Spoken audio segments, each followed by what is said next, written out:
যাকে বলা হয় পলিউশন, মানে দূষিতকরণ প্রক্রিয়া ছিল। কিন্তু স্বাধীনতার পর বহুভাবে, রাজনৈতিকভাবে, অর্থনৈতিকভাবে, দলীয়ভাবে যার যার যেখানে ক্ষমতা আছে সেখানে এই বাহিনীটিকে সবাই কলুষিত করেছে। এবং সেই কলুষিত পুলিশ বাহিনীর যে চরম পরাকাষ্ঠা, এটা আমরা দেখতে পেরেছি 2014 থেকে 2024 পর্যন্ত।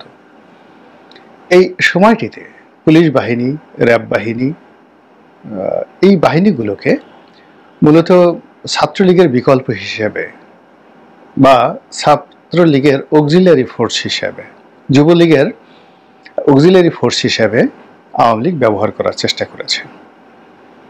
তার ফলে কি হলো, এখানে চাকরি পেতে হলে যেমন ছাত্রলীগ করতে হবে, আওয়ামী লীগের পরিবারের সদস্য হতে হবে, এবং একই সঙ্গে কনস্টেবল থেকে শুরু করে সাব ইন্সপেক্টর পর্যন্ত গড়ে আমি শুনেছি 10 লাখ টাকা থেকে শুরু করে একেবারে 50 লাখ টাকা পর্যন্ত ঘুষ লেনদেন হয়েছে। আল্লাহ মাফ করুক। তো এই যারা এত অর্থবিত্ত দিয়ে, মানে আওয়ামী লীগ করেছে, যুবলীগ করেছে, ছাত্রলীগ করেছে, তারপরে আবার ঘুষ দিয়ে চাকরি পেয়েছে। তো সেই যারা চাকরি পেয়েছে তাদের সংখ্যা কত? পুলিশের সাবেক আইজি বেনজির অতি সম্প্রতি বলেছেন যে পুলিশে এখন যারা কাজ করছে তাদের 90% আওয়ামী লীগের লোকজন। তো বোঝার চেষ্টা করুন যে তার এই বক্তব্যের পর পুলিশ বাহিনীতে কি ধরনের অস্থিরতা তৈরি হতে পারে, এবং হয়েছেও সেটা। এর ফলে কি হলো, বেনজিরের এই কথার কারণে অনেকের কপাল পুড়ে গেছে, অনেকের কপালের ঘা দগদগ করে জ্বলছে, কাটাচ্ছে। অনেকের শরীরের যে দুর্গন্ধ, দলের দুর্গন্ধ, দলীয় দুর্গন্ধ, কুকর্মের দুর্গন্ধ, এগুলো পুজ আকারে দুর্গন্ধ টকবগিয়ে ফুটছে এবং পুরো বাহিনীটিকে রীতিমতো প্রশ্নের মুখোমুখি করে ফেলেছে। আর এই যে ক্ষমতা লাভের এই সময়টিতে সরকারকে যারা সবচেয়ে বেশি বিপদে ফেলেছে সেটা হলো পুলিশ বাহিনীর নিষ্ক্রিয়তা। পুলিশ বাহিনী এখনো পর্যন্ত তাদের মনোবল ফিরে পায়নি, এখনো পর্যন্ত প্রপার চেইন অফ কমান্ডে আসতে পারেনি। আর এই সুযোগটা নিয়ে যারা দুষ্কৃতিকারী, অন্যায়কারী, তারা মোটামুটি তাদের রামরাজত্ব প্রতিষ্ঠা করে ফেলেছে। আর সকল দায় দায়িত্ব চলে এসছে ডক্টর মোহাম্মদ ইউনূসের গায়ে। ফলে এই পুলিশ বাহিনীকে আধুনিকায়ন করার জন্য, প্রমোট করার জন্য তিনি একজন বিশেষ উপদেষ্টা নিয়োগ দিয়েছেন, খোদাবক্স চৌধুরী। তো খুবই সৎ, অনেস্ট এবং নামকরা একজন ইন্সপেক্টর জেনারেল অফ পুলিশ ছিলেন। তিনি জেলও খেটেছেন 21 আগস্টের গ্রেনেড হামলার সেই ঘটনায়, কিন্তু বিএনপির সঙ্গে তার কোনো যোগাযোগ ছিল না। তিনি বিএনপির লোক নন। তিনি একজন দায়িত্ববান, প্রফেশনাল, সৎ। তার যদি অযোগ্যতা থাকে সেটা হলো বিএনপির জমানাতে তিনি ইন্সপেক্টর জেনারেল অফ পুলিশ ছিলেন। আবার তিনি যখন জেলে ছিলেন, তিনি বা তার পরিবারের কোনো একটা লোককে বিএনপির কেউ একটা টেলিফোন করেছেন, খোঁজ নিয়েছেন, এটাও যেমন হয়নি। আর যাকে বলা হয় তিনি জেল থেকে বের হওয়ার পর বিএনপির কোনো নেতা কর্মীরা তিনি বা তার পরিবারের খোঁজ খবর নিয়েছেন, এটাও হয়নি। তো সেই মানুষটি এখন পুলিশ নিয়ন্ত্রণ করছেন ডক্টর মোহাম্মদ ইউনূসের পক্ষে। তার বাড়ি সম্ভবত চট্টগ্রামে, এবং ডক্টর ইউনূস সাহেবের সঙ্গে তার যে কোনো কারণে সম্পর্ক, পারিবারিক বা ভালো সম্পর্ক থাকলেও থাকতে পারে। এখন এখানে সমস্যা হয়ে গেল কয়েকটি। প্রথম সমস্যাটা হলো যে আওয়ামী লীগের যে রিক্রুটমেন্ট, যদি বেনজিরের কথা মতো 90% না হয়ে 70% হয়ে থাকে, 2009 থেকে যদি এই রিক্রুটমেন্টগুলো হয়ে থাকে কনস্টেবল থেকে সাব ইন্সপেক্টর পর্যায়ের, তাহলে 70% হবেই, এতে কোনো সন্দেহ নেই। তো এই 70% রিক্রুটমেন্ট, এই 70% রিক্রুটমেন্ট তাহলে 2.25 লক্ষ পুলিশের মধ্যে যদি 70% হয়, তাহলে 70 1,40,000, আর ধরুন আরও 10,000, 1.5 লক্ষ পুলিশ আওয়ামী লীগের পুলিশ। এখন এই 1.5 লক্ষ পুলিশের মধ্যে 15-20 জনকেও আপনি ধরতে পারেননি এখনো পর্যন্ত। তো এই 1.5 লক্ষ পুলিশ তারা মানসিকভাবে বিপর্যস্ত যদি থাকে, যদি দলীয় হয়ে থাকে, এর কারণ হলো এই কথাটা সাধারণত বিএনপির পক্ষ থেকে বলা সমীচীন ছিল, বা এখন যারা সমন্বয়ক তারা যদি বলতেন তাহলে না হয় একটা কথা হতো। কিন্তু এই কথাটা স্বয়ং আওয়ামী লীগের আইজি বিভিন্ন দিক থেকে তিনি আলোচিত, সমালোচিত, বিতর্কিত, এবং মানে পুলিশ বাহিনীর ইতিহাসে যাকে বলা হয় প্রমিথিউস, এবং আপনারা যারা গ্রিক সাহিত্য জানেন তারা প্রমিথিউসের ইতিহাস জানেন যে এই ধরনের মানুষ আপনারা যতবারই মারেন বারবার জন্ম নেয়। তো বেনজির সাহেবদের মতো মানুষ কখনো শেষ হয় না। তার প্রমাণ হলো তিনি যখন আইজি ছিলেন, তিনি যখন আইজি ছিলেন না, আবার তিনি এখন দেশের বাইরে, কিন্তু তার আলোচনা, তার প্রভাব কোনো অবস্থাতেই বাদ দেওয়া যাচ্ছে না। তিনি এটি সাক্ষাৎকারে বলেছেন যে অনেক বড় বড় কর্মকর্তাদের সঙ্গে তার যোগাযোগ হয়, পুলিশ আওয়ামী লীগকে সহযোগিতা করবে যদি তারা সংগঠিত হতে পারে। এর কারণ হলো পুলিশ বাহিনীতে শতকরা 90% লোকই আওয়ামী লীগের। সঙ্গে সঙ্গে সরকার নড়েছে বসলো। বেশ কয়েকজন ঊর্ধ্বতন কর্মকর্তাকে, যারা একেবারে মোল্লা নজরুলের মতো মানুষ, তার মোল্লা নজরুল, হারুন, তারপর বিপ্লব, এরা সবাই দলীয়ভাবে ভীষণভাবে পরিচিত। তো এখন এই মোল্লা নজরুলকে ধরে ফেলা হলো। ফলে অন্যান্য যারা আছেন এই মোল্লা নজরুলের দ্বিতীয় গ্রেডের, চতুর্থ গ্রেডের, যারা এএসপি থেকে শুরু করে এখন ডিআইজি পর্যায়ে রয়েছেন, তাদের সকলের মধ্যে রীতিমতো কান্নার রোল বয়ে গেছে। এই গেল একটা সমস্যা। দ্বিতীয় যে সমস্যাটি সেটি হলো জুলাই আগস্ট বিপ্লবের পর সচিবালয় দখল করার ক্ষেত্রে জামাত যেমন খুবই গুরুত্বপূর্ণ ভূমিকা পালন করেছে, পুলিশের আওয়ামী লীগের লোকদেরকে বাদ দিয়ে এখানে নিজেদের পছন্দের লোক ঢুকানোর ক্ষেত্রে প্রথম 2 সপ্তাহ বিএনপি চরম সফলতা দেখিয়েছে।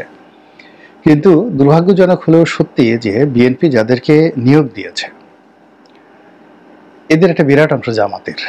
মানে বিএনপির লোকজন তারা মিটিং করে, বৈঠক করে, তালিকা করে, ইন্টারভিউ নিয়ে বিভিন্ন পদ পদবিতে যাদেরকে নিয়োগ দিয়েছে তাদের একটা বিরাট অংশ জামাতের। এবং খুব ম্যাটিকুলাসলি মন্ত্রণালয় থেকে যেহেতু সিদ্ধান্তগুলো গিয়েছে, মন্ত্রণালয় যেহেতু তারা আবার কি করেছে, ওই রিক্রুটমেন্টটাকে, জামাতের রিক্রুটমেন্টটাকে, যেমন ধরেন বিএনপির 5 জন এসপি হয়েছে, জামাতের 3 জন এসপি হয়েছে, কিন্তু জামাতের এসপিগুলোকে বা জামাতের ডিআইজিগুলোকে সবচেয়ে সুন্দর এবং একেবারে কে পয়েন্টগুলোতে তাদেরকে নিয়োগ দেওয়া হয়েছে। এবং বিএনপি যখন এই কাজগুলো করেছে তখন তারা ভাবতেও পারেনি যে জামাতের সঙ্গে তাদের সম্পর্ক নষ্ট হবে এবং জামাত তাদের অবন্ধু হয়ে যাবে। ফলে এখন কি হলো, বিএনপি পন্থী যে সকল কর্মকর্তা রয়েছেন তারা এখন সংখ্যালঘু হয়ে গেছেন। 70% বা 80% যদি আওয়ামী লীগ থাকে, আর কে পোস্টগুলোতে যদি জামাত থাকে, তাহলে জামাত এবং আওয়ামী লীগ সেখানে আমদুদের মতো মিশে গিয়ে বিএনপির যারা কর্মকর্তা তাদেরকে আমের আটি বানিয়ে ফেলেছে। ফলে বিএনপির রিক্রুটমেন্ট যে সাবেক আইজি ছিল,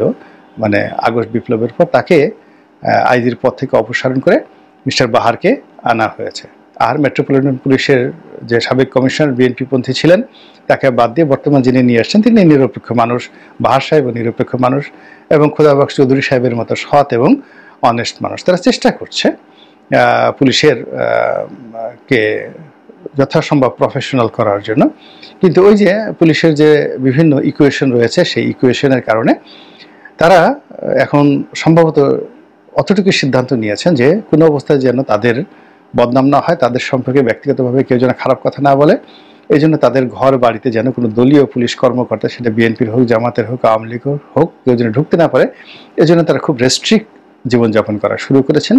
আর খোদাবক্স চৌধুরী তিনি যেহেতু অতীতে আইজি ছিলেন, সব কিছুই জানেন, তিনি সবচেয়ে বুদ্ধিমত্তার যে পরিচয়টা দিচ্ছেন সেটা হলো তিনি এখন পর্যন্ত এই শপথ নেওয়ার পর থেকে বা নিয়োগ লাভের পর থেকে এখন পর্যন্ত একটা সিঙ্গেল দের জন্য কোনো সাংবাদিকের মুখোমুখি হননি, কোনো পত্রপত্রিকায় তার ছবি আসেনি, এবং তার কোনো বক্তব্য, তার কোনো সিদ্ধান্ত আমরা এখন পর্যন্ত জানতে পারিনি। ফলে এই ভদ্রলোক তার মতো করে কাজ করে যাচ্ছেন, এবং সেই কাজ করার ফলে কি হচ্ছে, ওনার নেতৃত্বে সৎ, দক্ষ, অভিজ্ঞ বাহার সাহেবের মতো বা ঢাকা মেট্রোপলিটন পুলিশ কমিশনারদের মতো এদের একটা গ্রুপ ক্রমশ শক্তিশালী হয়ে যাচ্ছে, এবং এই গ্রুপটি আলটিমেটলি সমন্বয়কদেরকে এবং ডক্টর মোহাম্মদ ইউনূসকে বিভিন্নভাবে সাহায্য সহযোগিতা করতে পারবেন।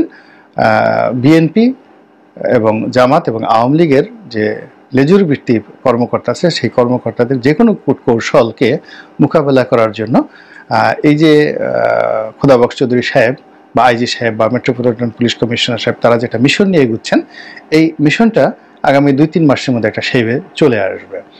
আর এটা যতই শেইভে চলে আসবে, এই মিশনটা যতই শেইভে চলে আসবে, ততই বিএনপির যে আমের আটি, সেই আমের আটি থেকে জুস এগুলো সরে পড়বে। এবং আলটিমেটলি আমি ঢাকাতে কর্মরত রয়েছেন ডিসি পর্যায়ের, মানে পুলিশের এসপি পর্যায়ের কয়েকজন ইয়াং বিএনপির কর্মকর্তা। তো তাদের মধ্যে অনেক হতাশা দেখলাম। কয়েকজন বললেন যে যেহেতু এরা দলীয় কর্মকর্তা, তারা কোনো এমপি বা কাউকে ওরকম স্যার ঠার বলেন না, ভাই বলেন। আওয়ামী লীগের লোকজনও যারা ছাত্রলীগ থেকে এসেছে তারা স্যার বলাটা বা কোনো এমপি মন্ত্রীকে স্যার বলার চেয়ে ভাই বলাটাকে বেশি স্বাচ্ছন্দ্য অনুভব করতেন, বন্ধু বলাটাকে আরও স্বাচ্ছন্দ্য অনুভব করতেন। তো যাই হোক, তারা বললেন যে ভাই এরকমভাবে মনে শান্তি পাচ্ছি না, যে আইজি সাহেব আসছে, যে মেট্রোপলিটন পুলিশ কমিশনার আসছে, তো এদের সঙ্গে তো দেখাই করা যাচ্ছে না, কোনো সমস্যা নিয়ে কোনো কথাই বলা যাচ্ছে না, এবং প্রতিনিয়ত এখানে আমরা অবমাননাকর পরিস্থিতিতে পড়ছি, লাঞ্ছনা গঞ্জনার কথা বলছি। উদাহরণ হিসেবে